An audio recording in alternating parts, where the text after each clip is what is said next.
Hey everyone, this is Rico Figliolini, host of Peachtree Corners Life here in the city of Peachtree Corners, Gwinnett County, Georgia. I have a special guest tonight that we're going to be spending some time with.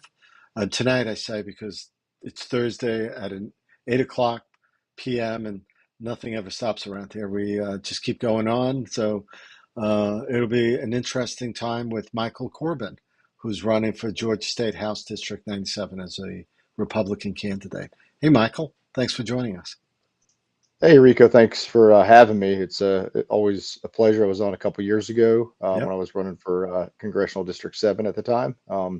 And yeah, thank you for doing this and having candidates on so voters can hear directly from us and get a little bit more background about just for us sure. and also our stance on some of the issues.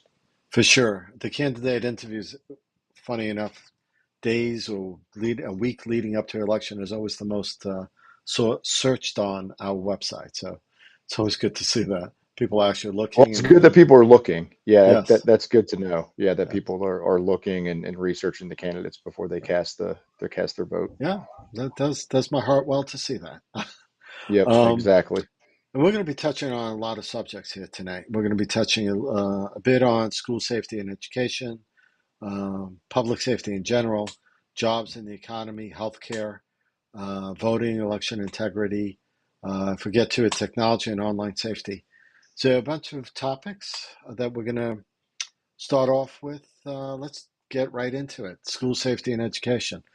Um, I know that, obviously with more shootings going on, more active shootings, whether it's schools or it's candidate like Donald Trump out in the field making speeches. Um, there's just a lot going on. A lot seems a lot more violent for some reason this year than most. Um, but schools have, from Val, um, from some of the recent shootings, um, it becomes you almost feel like if you're watching enough TikTok and Instagram, it feels like it's happening all the time. Um, but we should attend to school safety, right? I think one of the proposals you made was obviously, as many candidates do, that we should be looking to create a safer environment in our schools to protect our children from active shooters. So I guess the question would be, can you elaborate a little bit on what those solutions might look like? What are your thoughts about implementing what should be done along those lines? Yeah, definitely. And it is near and dear to my heart. Number one, both of my children are in public school here in the state of Georgia, right in our community. Right. Um, and it, you don't want to be a parent worrying about your kid not coming home, Yeah. at whatever level it is. They're in elementary school now, but time flies, and they'll be getting into middle school as well as high school soon. And just to mention, it was a few weeks ago, right after Appalachia, there was a middle school student that was found Oh, with a gun for Duluth Middle School, which is where my daughters will be going. It's where I went oh to middle wow. school. Yeah, so it's near and dear to my heart. And my wife Mm, is a public school teacher here in Gwinnett County. Uh, so I am highly invested in this.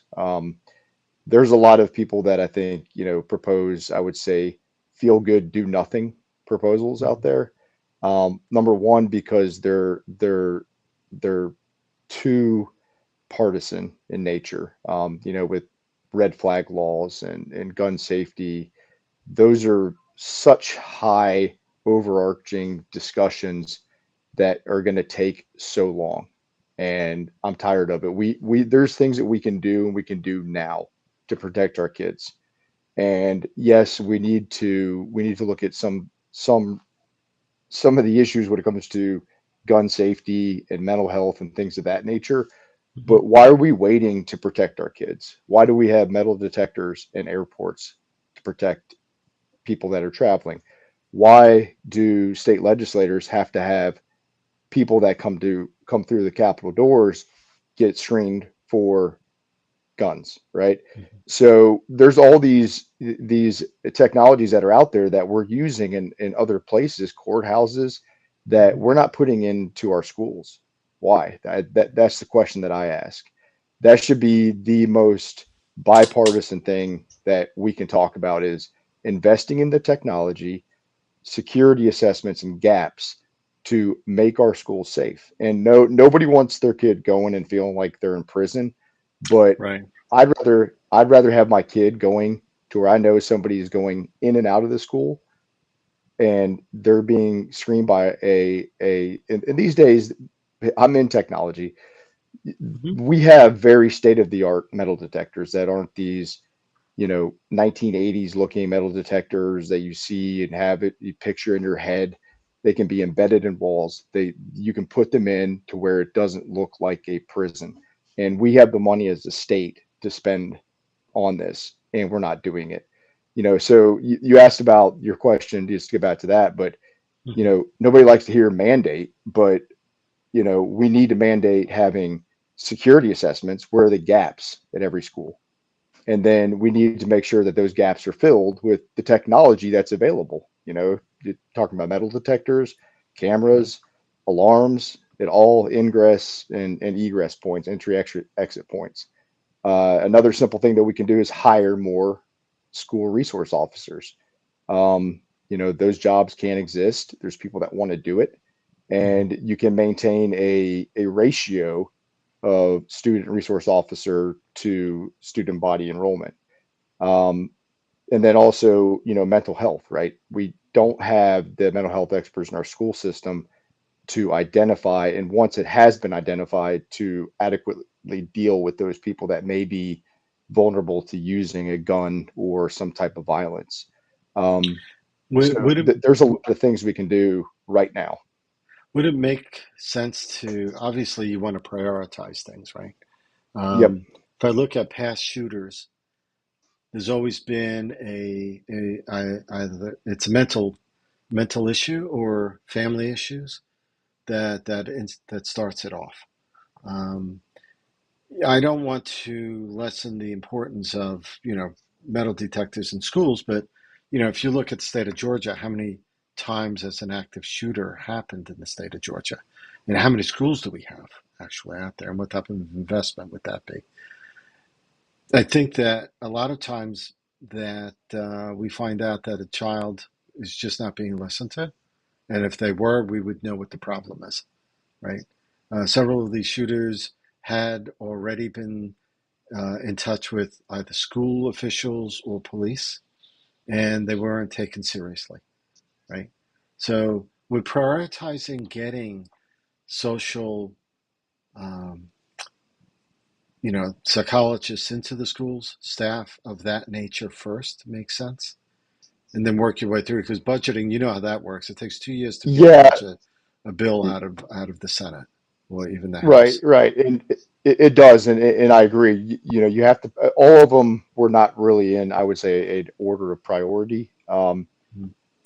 Getting one of those things that I listed in action would be great. And then work your way towards what you can work towards. Because there will be an investment. You got to get it passed, from a budget perspective. Right. But I do believe that it can be done. There can be something that's put in place.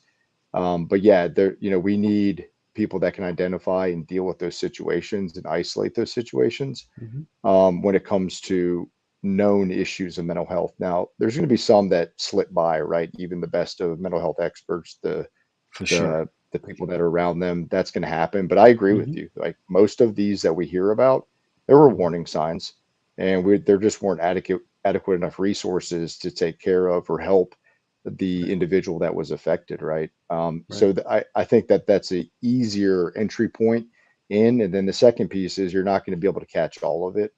Right. And not all of them, a lot of them do have mental health, but some of them it could just be somebody that Mm-hmm. wanted, gang violence, something else that comes up.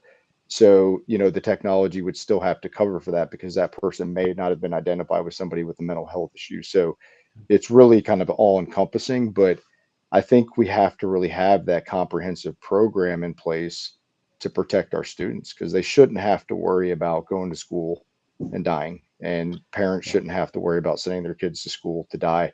I grew up through the Columbine Mm-hmm. school shooting. That was my senior year in Mm-hmm. high school, and it was kind of one of the first times it really hit home for everybody. Right. And it was a very odd time. And even me, as a high school senior, big football player, I was scared to death to go to school. Yeah. We had no resources there to protect us. Yeah. So, I don't want my kids growing up in that. I know nobody wants their kids growing up in Of that course, state. yeah, of course not. And like you said, the technology allows the ability, if it's done that way, to install these things, so then you don't feel like you're in prison. Because that's the biggest thing. I mean, I went to a public high school in Yep. Brooklyn, and that particular high school did not have back then those types of metal detectors. Although there was another high school a little further away from us that I had visited, and you could tell the night and day. I mean, it just felt like you were in a high, um, in almost a high maximum security prison to some degree. Right. Um, and they had to chain the doors shut and stuff. I mean, here in Georgia today, I mean, you have kids sometimes, I won't say which particular high school it was, public high school, but the kids would just leave the building when they pleased and would just hang out somewhere not too far from there because this way they can either wait until the end of the school day and then go home or do whatever they were doing, but they would leave. They just walk out through the parking lot, just go hang out somewhere at some office park or something. Um, and you can't stop them. The same way you can't stop anyone from really walking into the building either. So you're right. Having Yep. detection um, would be helpful, I guess. Right. Yeah. And to your point, we have such great technology now that we can leverage to where students don't have to feel that way and they can still be protected. Yeah. Um, Unlike, back, when I was in high school or you were in high school, they, if you walked in, those were those archaic looking metal detectors, and you felt like Right. you're going into prison. Yeah. Yeah. For sure. Um, so let's stick on education a little bit, and let's talk a little bit about teacher pay. About specific steps about what it would mean to raise teacher pay, whether it's a salary, a bonus, a signing bonus. What is the adequate amount? I mean, I know that sometimes these departments, like the police, they're tasked, or they understand they need to hire a certain amount. They budgeted that money, and yet they cannot get enough candidates to fill the spots even. Um, Yep. so I guess that works hand in hand. What do you see as a solution to something like that? It's, and I do have to applaud, Governor Kemp. He's put a lot of emphasis on raising, Hmm. teacher pay. Yeah. And I think that's a great first step, but I think we need to continue doing that. And I think there's reasonable ways to do it based off of inflation, but also just based off of certain criteria factors when it comes to uh, really poverty level, right? When we're looking at a teacher's base salary, take my wife out of it. If she was raising our two kids Hmm. and living in Peachtree Corners, she wouldn't be living here. Right. She can't afford, she wouldn't be able to afford it. It's not attainable. Um, so the problem is, we don't budget for it and we don't feel like it's necessary. I think as a society to pay teachers the amount of money that they're worth, and eventually what happens in any industry is you will Hmm. get unqualified people doing those jobs, because Sure. people will move on to get higher paying jobs, or they'll quit. And my wife sees that all the time, Hmm. especially in struggling school districts, right? We talk about, um, not to pivot away from teacher pay, because teacher pay, uh, there can be let's just call it a path to progress kind of a system put into place. We've got it in the corporate world. We can have it in the public service world as well when it comes to teachers. Hmm. But the funny thing is, and it's not funny. It's teachers that teach in the hardest school districts sometimes get paid less, or they still get paid the Right. equal of teachers that are working in safer school districts, with less transient families, and Hmm. their jobs are so much more challenging, right? And we did pass the voucher for the bottom 25%, um, schools, right? To be able to take your child out and use that money to apply it, Mm. somewhere else. And I think that's a great thing for underperforming school districts. But the second step to that is we need to be able to pay teachers that are in those districts or attract teachers that want to be in those districts a higher wage. Otherwise, what's going to change? If you have teachers that are there that are not performing well today, we're not able to incentivize those, Hmm. from a monetary perspective to do better or to attract people to get into a tougher situation, and try to make education better in those areas, then we're just going to be in a really bad cycle. So it kind of goes hand in hand, right? I think Yeah. it depends on the school system you're in, depends on where you're teaching, and also depends on where that school ranks, how much you should get paid. Right. True, for sure. And every county is not equal, right? And every Nope. district is not equal. I know, for example, in where we live in Peachtree Corners, um, Simpsonwood, Simpson Elementary, the PTA raises lots of money because of the affluence of the parents in the area. And they Yep. share some of that with some sister schools, so they're not just keeping it to Simpson. But but if you're able to do that, that's good. And if you're in a district that can't, then well, that becomes a problem, right? Um, Mhm. Affordable housing is another issue. Not that I want to segue to that yet, but affordable housing for teachers that can actually live in the community they're teaching Yep. would be nice. You can't do that in Peachtree Corner because there is not affordable housing here. I think housing Nope. starts, for the most part, any new housing now starts at like 400,000. And, is that a starter home? Not really. Not for anyone that teaches, or if there are two teachers in the family. Um, so maybe, do you see housing as being an issue as well? I mean, do you see the state looking at taking some responsibility for crafting the ability to have affordable housing in communities by incentivizing developers to actually create affordable housing? Because they can, if they want to, if the rules are in the right place, they can. You'd have to restrict who buys those houses. This way, private companies, like the biggest trend right now is build to rent versus build to Yep. sell. And things are moving that in that way because most people can't afford to buy a house, although you're probably paying the same in rent as you would for a mortgage if you could get that Yep. mortgage. So it's no different. In some cases, you're paying even more in rent than you would for a mortgage. Um, so do you see the state doing something along those lines economically to help? What do you think that could look like from your point of I view? I would think it would be a cost of living adjustment, based on where they're teaching, for housing specifically. So I wouldn't say it would be, government owned housing or anything like that to put them Hmm. in. But I think you can look at it from a cost of living adjustment. You do that in the corporate world today, right? If you move from Atlanta to New York to take a job, you get most companies will give you a cost of living adjustment, Hmm. to make sure that you can have the same type of lifestyle or at least similar based on where you're coming from to where you're going to based on housing prices, all the other different economic factors that are going to influence you. Okay. So if we're doing that at the corporate level across many states and even countries, pretty sure we can fix it here with counties and school districts.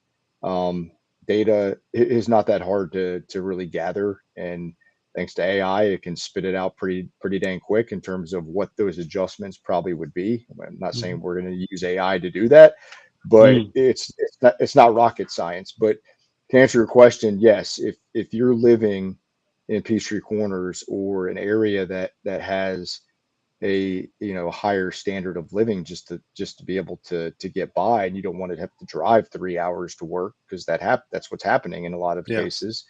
for sure. Then there can be a cost of living adjustment that would be able to help bridge that gap when it comes to housing, Okay. whether it's buying or renting. Yeah, and you're right. I mean, there are people that are traveling, all sorts of things. There are a couple of people I know that work in Peachtree Corners, and they live in Sugar Hill or Beaufort, and they're Yep. driving south here. Um, so yeah, because they can't afford to live here, and yet they work in the city of Peachtree Corners. I think as many people work in the city sometimes as work outside the city is the way that it was pointed out at one point. I don't know if that stat has changed, but with new housing coming in, new apartments, new townhomes, these things aren't cheap. 750,000 Mm. starting. I don't know who can afford to buy that. When I was at the Peachtree Corners Festival, a couple came by, young couple. They found out that the boyfriend was a real estate agent. Their late 20s, early 30s, maybe, and they were looking at buying a townhouse on the green. Those things are like easy 750, 800. Um, Yeah. yeah, so I They're don't like mini brownstones in New York. It's like pretty they much. Yes, yeah, yes. yeah, they put them out. They're beautiful townhomes. Oh yeah. They're really nice townhomes. And if you Um, want to listen to the I was concert across the way, you can sit out on your patio and do that too. exactly, Yeah, exactly. So yeah, it's a nice area. There's been a lot of building going around, Peachtree yeah, Corners, since we got here, yeah. and it's a good thing, but at the same time, it's tough because you put yourself back into the shoes of a new homeowner, a first time homeowner. Right. um, how many of those, 30-year-olds or late 20s or whatever that are trying to start families can look at Peachtree Corners and say, hey, that's where I want to start my life. Yeah. Um, and it, not many. So It's expensive. so let's talk a little bit like that because you'll be representing, if you're elected, District 97 um, represents more than Peachtree Corners, but Peachtree Corners is part of that representation, right? Um, A great bit of it. Yeah. yeah, and we look at ourselves as a smart city. Uh, different city like Alpharetta has like 700 different tech companies. Let's say there, right? They're probably one of the most populous of the smaller cities outside Atlanta with tech companies.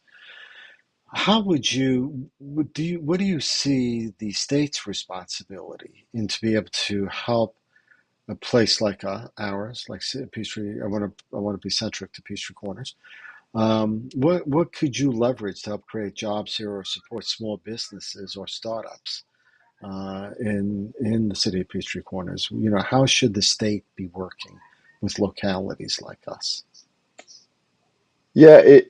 To, to me, it's about just making it easier to do business, right? When it comes to Peachtree Corners, there's a very specific plan, right? And I know that, right? It's we're a tech hub. We're going to continue doing that, with incubation of tech, and we're going to continue attracting that type of talent here.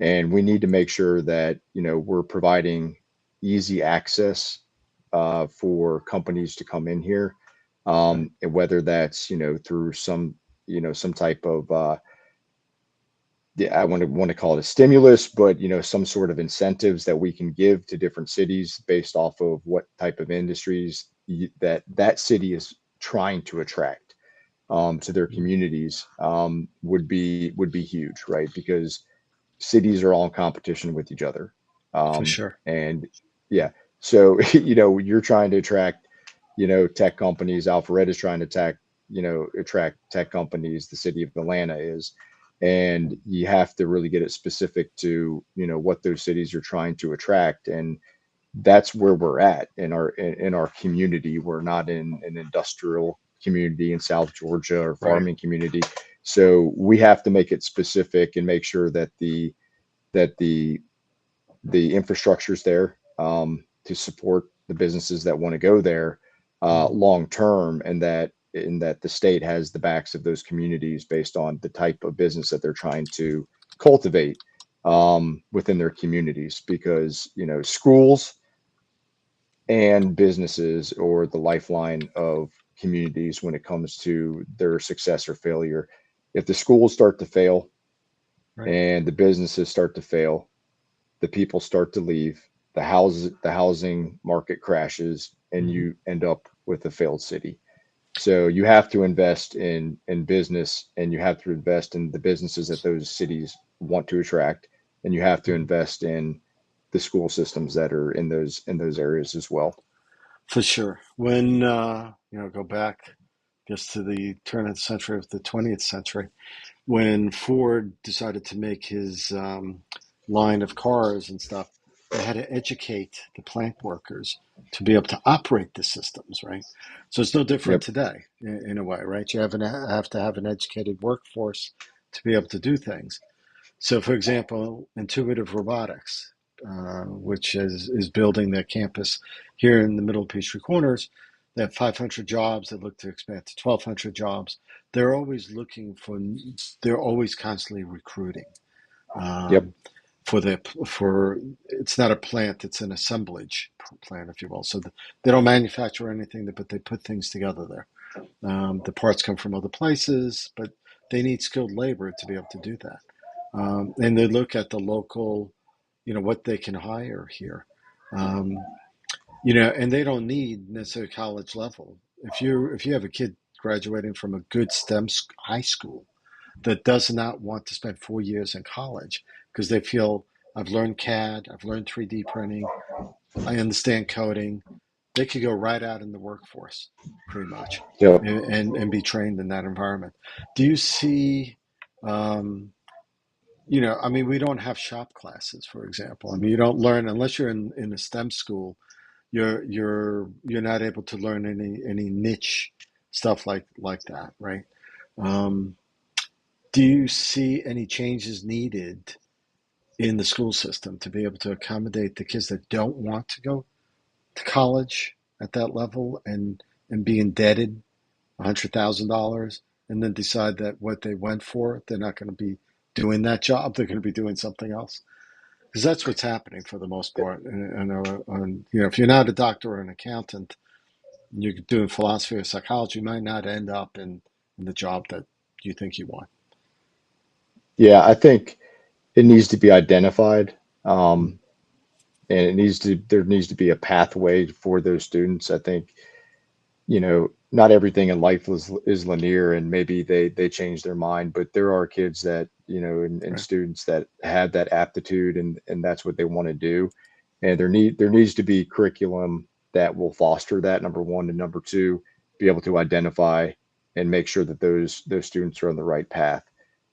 Because there are a lot of great programs out there. I mean, Gwinnett Tech's one Sure. school system here Right. in Georgia, just down the road, that does miraculous things when it comes to scholarships, to training, and all kinds of different trades, and not just kids out of high school. I mean, there's the adults that can get Yep. in there, get trained, and come out and be making 80, 90, 100, $20,000 with no college, like no liberal arts degree, no master's Hmm. degree, no nothing, right? And they love what they do. So I think you have to identify that, but you also have to have those classes for those students that have been identified, because I don't think if you force all the students into it, some of them are just going to take up spots of people that really are serious about it. So I think you For have to sure. identify it, get them in there, cultivate it, and get them on a path that will either send them to a technical college or a technical program, depending on what their decision is after high school. Right. But I mean, Okay. we've got, Paul Duke stem cell. I mean, that Oh is, yeah. you know, Yeah. every time my wife goes in there, because they have training in there for her for Gwinnett County, she's like, this place is ridiculous. Like, you should see it. I still have not seen it. Really? I just don't let. Yeah. Well, yeah, they just don't. I mean, unless, I guess, because they're very. I mean, it's hard, which it should be. It's hard to get in schools, so I can't Yeah. just go Yeah. in For there. sure. I would have to go maybe with my wife while she was going there for some training or something. But Yeah. she's Yeah. like, it's amazing, right? So we need to Yeah. be building more of those. I think Hmm. we're blessed to have that in our community, so close by. For sure. Um, let's But talk a little. to your point, yeah, sorry, go ahead. No, no. Go ahead. Go ahead. I was going to say, to your point, I think we are producing too many people that go into college, and there's a high percentage of those folks that could go into the working force immediately, Hmm. and businesses are looking for that talent. To your point, that we could be tapping into right here in our backyard. and keeping those businesses here and keeping the talent here and helping the community. I don't think that's happening. I think that we can make sure that that happens by funding those programs at the public school level. Yeah. So keeping businesses here, I guess part of that, so part of it is education, part of it is taxation, part of it's healthcare costs for their employees and for the company. Um, One of the things you talk about is the continuing rise of healthcare, um, and especially for people uh, that need specialists. Um, Out of pocket becomes more expensive. Everything's just becoming more expensive. I mean, just whether you're going shopping or wherever you're going, healthcare is no different. Although that doesn't really have a price that you can look at. You don't usually see the price until way after you get the bill, the explanation of benefits all of a sudden, and you may not realize how much you're out of pocket. Um, how do you see your position if you were to be a House, win the seat? What innovative solutions would be, in mind when it comes to healthcare in the state of Georgia? Yeah, there's been a lot talked about when it comes to healthcare. You know, Kemp has the Pathways program that he Mhm. pushes outside of, expanding Medicare here in the state of Georgia. But when it comes to just having healthcare in general, let's just take it back to a general statement here. Everybody should have access to healthcare. Whether you want to whether you want to say it's, a socialist thing, a non-socialist thing, I think it's a human thing. But at the same Mhm. time, people that can afford healthcare shouldn't be price gouged. So there's that balance, and I think it comes with competition in that space. Working in the corporate world for over 20 years now, I mean, I haven't put a percentage on it, but it would have to be 50% at least higher than I probably did when I first entered the workforce after college, for medical expenses. And at that time, I didn't even have a family. Mhm. But it's so hard, and I've seen so many people that I've worked with get crushed in a year, literally crushed in a year financially because of the healthcare program that they have. Had a friend with the hip surgery, and then his wife had multiple medical visits, and Wow. with the high deductible and premium, um, ate up everything. Things that could have been, you know, socked away for savings for them for retirement for their kids. And in my opinion, the insurance companies, the medical industries are ripping off and taking advantage of middle class Americans. Um, so I think it's a universal right to have health care, but I also think it's a universal wrong to punish those that are middle class Americans that don't have very much choice other than to take what's given them by their company. Um, and there's no competition really. And Yeah. they go out and they shop it per Yeah. se, right? Yeah. The companies do, but how can you really trust that? When they talked about price transparency, yeah, you get the statement in the mail afterwards. You see what they charged you. I don't see the cost. I don't see what they paid. I would No. love to. I And would love to. I would love to. I would love to see their margins. yes. I mean, the cost and the pays. Yeah. You don't. And even if you're using, healthcare.gov to do comparisons between plans, let's say if you went out yourself to do Yeah. it, right? There's so many. It's not a price per price. It's not apples to apples. It's like car insurance in a way. Yep. Someone says, "Well, I can get that cheaper." Sure, you can, but you're getting the same liability coverage, same comprehensive insurance. There's too many variables to be able to shop it smartly. You almost need AI to actually do it for you. But Right. because this way, at least at least you can get a sense of what the real costs are, which is going to be also something that's going to be happening, and I'm sure the elected officials as well as some of the like the insurance commissioner is going to have to look at now with what happened with Hurricane Helene coming through and causing billions of dollars in damage. Is probably the most expensive hurricane in a century.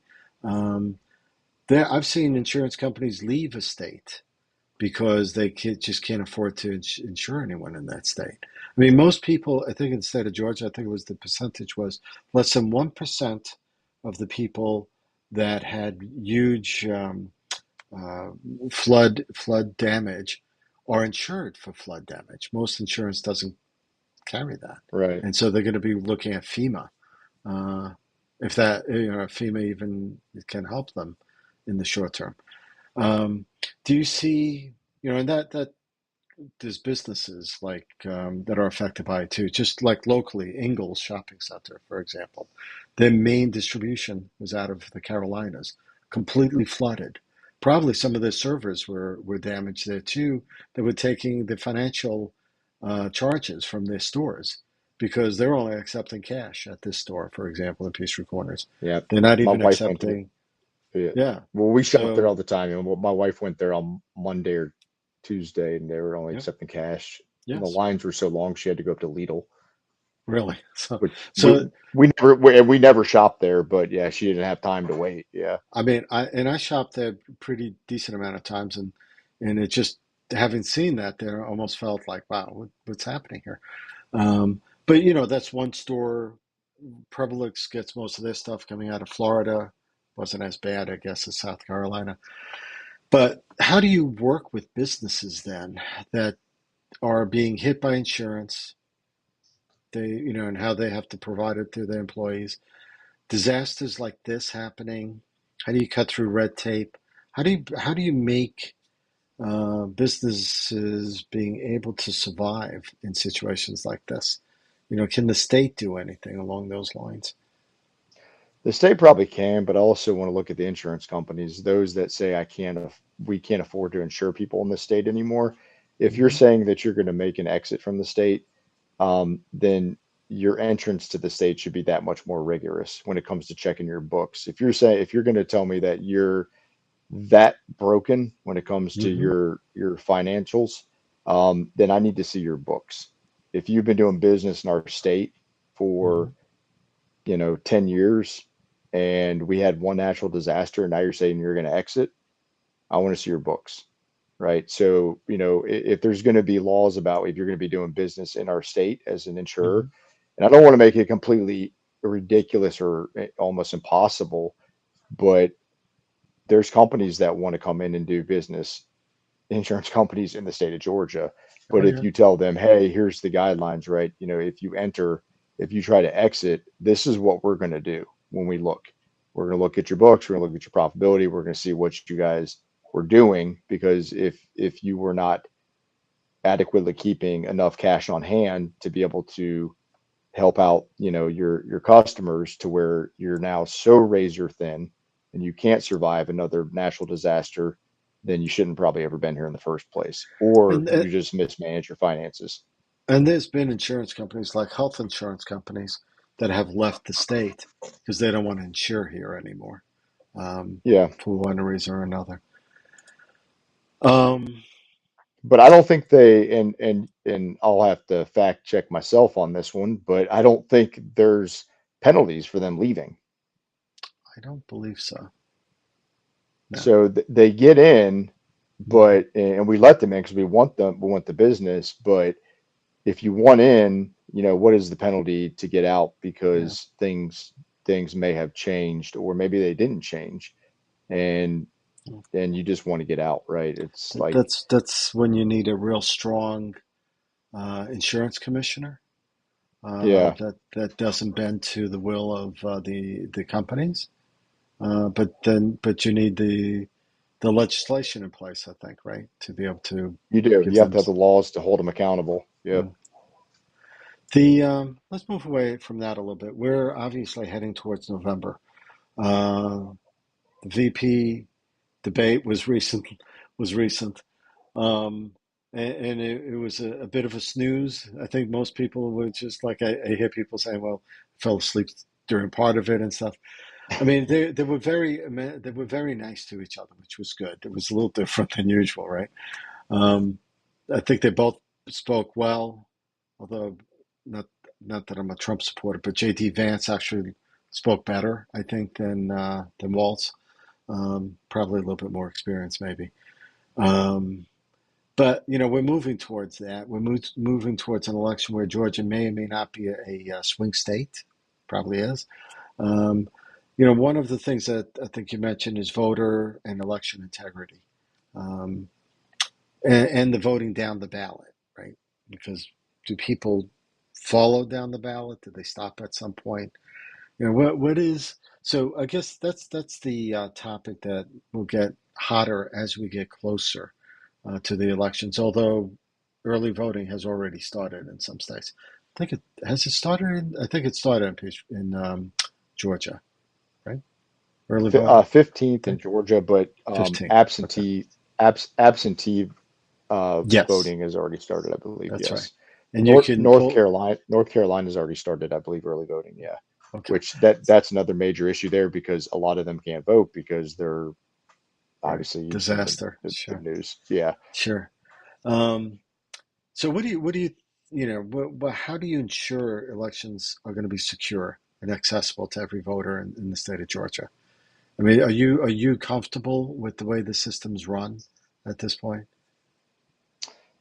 So, this is always one of those issues that bothers me is, being a Republican because you can't make everybody happy. Like it's, hey, are you a Kemp supporter? Are you a Trump supporter? Did you believe the election was stolen? Did you not believe it was stolen? And, you know, the past is the past. And I think, we had some flaws in our election process, right? Without voter Hmm. IDs, I think, most, if not all states, there's only a few, and Georgia was one of them that didn't have that. Hmm. And, a lot of blame got pushed on to Raffensperger and to Kemp, but Right. nobody foresaw COVID happening, right? Yeah. Massive absentee balloting coming in. Hmm. Um, So he's fixed it, right? And I think there's going to be much more secure elections. I think it's being taken seriously. I think Kemp has been a good governor of the state. He's got like a 60% approval rating, which is fantastic. I mean, even among Democrats, he's got a pretty high approval rating. Yeah. Um, so he's done a great thing when it comes to. He's done a lot of great things, I think, for the state of Georgia. It's this like internal battle between, are do you think the voting is still going to be fair and secure here in Georgia? And yes, I do. Um, the from a technology perspective, people say like, they can or can't be hacked. You know, it would take a lot, and those machines are pretty, I would say from a technology perspective, pretty archaic. It would be very obvious Mm. if they were. So I feel confident that the votes that are cast are going to be correct and that we're going to have a fair election. Um, when it comes to uh, whether people think the laws that were passed are fair or not, I think that just comes down to people wanting to win. Yeah. And Right. and what is more fair and what is less fair. But most states have always had, have a photo ID to vote, and you have to have a photo ID to prove who you are for just about anything in life. And Hmm. one of the most important things that we have in our country is to vote, and you should be able to prove that you are who you say you are. Yeah. And that is one of the biggest things that's going to safeguard our elections moving forward. Um, there's too many other host of conspiracy theories that I don't entertain or get into. Hmm. And as a Republican, people will gripe up and down about me because I'm not going to entertain that, because I'm going to look forward and look forward of what we fixed, and making sure that every vote cast is one that's going to be true and valid. Yeah. I Great. I mean, I feel the same. I mean, looking forward makes sense. Um, and voter ID. I just don't understand why no one would want that. Because you have to, if you buy cigarettes or alcohol, or you have to show an ID to be able to do those things in life. And like you said, most things you have to show some sort of identification. And to not to say that we don't need that for voting just no, there's no respect then for the system of that so many people have died for. I mean, it's just like I just don't get that. Yeah, I don't get it either. And it was very disheartening back when that bill was passed, and you saw even Major League Baseball go as far to take the All-Star game out of Atlanta over Yeah, that. it's just And ridiculous. I would press the commissioner of Major League Baseball to tell me the why African Americans, not people born in the Dominican, um, or Venezuela or Curacao or anywhere else, um, African Americans that are truly from America, why that's dwindled and dwindled and dwindled. And he is calling out the state of Georgia for being racist. And he polled, I think, all five African American players in Major League Baseball now to get their opinion. So, like, Yeah. I would love to see what are you doing to promote the growth of the sport amongst African Americans in the United States, not outside of the United States, Mr. Commissioner, and taking money out of the state of Georgia over political stances. So it was very disheartening to see that you would play politics and hurt the economy of a Hmm. city over something that was so simple, like you just mentioned, Yeah. showing an ID being I don't. racist. Yeah. I don't. That doesn't mean anyone's racist. If anything, I think what might have helped, and I don't think the bill provided it, is that an easy pathway to get that ID, because not everyone needs a driver's license, right? So a state Yeah. photo ID, you shouldn't have to travel 30 miles away to be able to get that. To make it as easy as possible for anyone that needs an ID to be able to get it at least the initial time in their life, and then they can renew it later online or it lasts for 10 years, just like a passport lasts for 10 years, and then you have to renew a passport, Yep. right? It's no different. I mean, if it's just as long as there's no barriers to getting an ID, a photo ID, then there should be no problem with that. Um, but I think that's where Yeah. people get into the muck and stuff. Yeah, and there could have been some provisional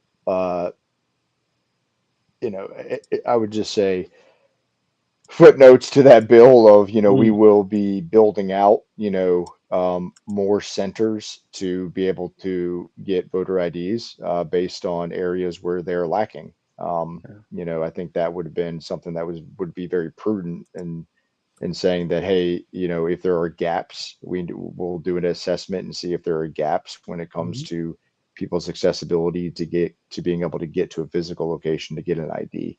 And we will build that out and make sure that those are, whether they're smaller, let's call them satellite offices Hmm. and not a major DMV Hmm. way to get there and get those licenses, or Yeah. not call it licenses, voter ID, call them Right. just a identification card. Right. um, so I agree. I haven't actually, be completely transparent, dug into the data to see how many centers there are based on the population, based on travel. But there's probably some room for, or I would say opportunity for Sure. growth there. Yep. Okay. To have where we're actually at a good point to start winding down on the interview. What have we not spoken about that you think that you want to share in the next few minutes? Have we there any issues that you want Yeah. to cover that we haven't? I would say we've covered a lot of them. Um, I would just urge any voters that do look this up, because voters do look it up, when they come down to Hmm. the ballot, whether it's them standing in line, looking at their phone, being like, I saw Mike Corbin sign, let me look at his website. What the heck is he about? So, I mean, sometimes it takes that, and sometimes Right. people just go up and down the ballot. What we have to, and this is starting to become a potential threat in our government at all levels, local, state, and federal, is down the ballot voting.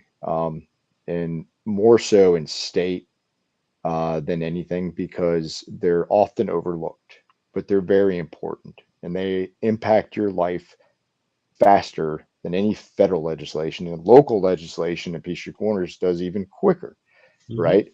So people Sure. don't pay attention. People need to pay attention to what people like me are running for, why I even ran, why I even care. And it's because I love this community. I love this state. And you have to make sure that who you're voting for has your back. And if you don't feel like they do, then don't vote for them. And there's some nefarious characters out there that have now determined and have made public that they know they can get in regardless and push their own agenda and not really even care about their own party because it's not really their party. They just will get on a ballot because they'll get into a district where they know that down the ballot will win because it's a Democrat or Republican district. So I just urge people to really look into the backgrounds Hmm. of the candidates that are running, especially for state office, because you may end up with people in there that don't have Georgia's best interest, don't have America's best interest in mind, and eventually will become a national security threat. So people just need to really look into that because there is a blueprint out there for people to infiltrate into our government at the state level and continue to work their way up at the federal level. If anyone wants to find out more about Michael Corbin, where would they go? Good question. It's www.corbin4, that's FORGA.com. All right, cool. So if anyone has any comments, you could leave it in the comments, either on here if you're watching it on Facebook or on YouTube. If you're listening to this as an audio podcast or from the website, I'll have show notes so you could find these links as well. Um, Early voting starts the 15th, we said, That's and correct. in-person voting is November 5th, if I remember that right. Yep, Um, that's correct. And so yep, all the early voting locations are on the Secretary of State website as well as the Gwinnett Elections website. excellent. And if anyone wants to reach you directly, how would they email you, or where would they email or call? You can email me directly anytime. People do all the time. I will respond right back. So it's just michael.corbin@corbinforgeorgia.com. Excellent. All right. Michael, appreciate you being with me this evening and having this discussion. Uh, Everyone else that's listening, so why don't you hang in there for a second? But everyone else that's listening, there'll be other interviews over the next few weeks. Certainly look at the candidates that are representing not only, you know, in the state house, but where they're representing, right? So the majority of District 97 is Peachtree Corners. So you should really understand who's representing you and, like Michael said, look into the backgrounds of everyone, where they stand on certain issues and such. Whatever is important to you, and make sure that you go out and vote. Thank you, everyone.